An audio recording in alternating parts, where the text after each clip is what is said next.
IPL 2025 league మ్యాచ్లు అయితే ముగిశాయి.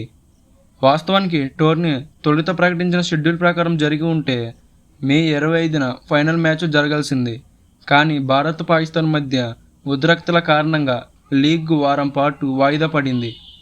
ఆ తర్వాత మే 17 నుంచి పునః ప్రారంభమైంది. తాజా షెడ్యూల్ ప్రకారం జూన్ 3న గుజరాత్ అహ్మదాబాద్లోని నరేంద్ర మోడీ క్రికెట్ స్టేడియంలో ఐపీఎల్ ఫైనల్ మ్యాచ్ భారీగా జరగనుంది. Hello friends, welcome to my channel. Friends, మన ఛానల్ ఇప్పటిదాకా ఎవరైనా సబ్స్క్రైబ్ చేసుకోకపోతే వెంటనే సబ్స్క్రైబ్ చేసుకోండి. అలాగే పక్కనున్న బెల్ ఐకాన్ని ఆన్లో పెట్టుకోండి.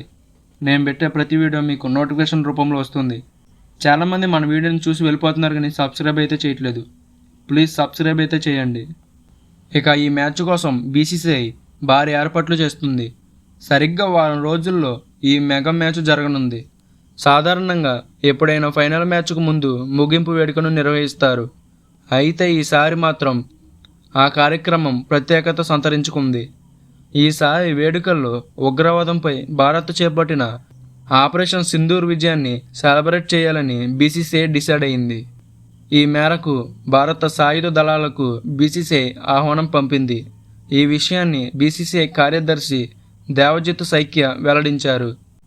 పాకిస్తాన్తో ఉద్రిక్తతల మధ్య ఆపరేషన్ సింధూర్ సమయంలో మన ఆయుధ దళాలు ప్రదర్శించిన శౌర్య పరాక్రమాలు ఎంతోమందికి స్ఫూర్తిదాయకం. అందుకే ఐపీఎల్ 2025 ముగింపు వేడుకలను మన సాయుధ దళాలను గౌరవించుకునేందుకు అంకితమివ్వాలని డిసైడ్ అయ్యాం.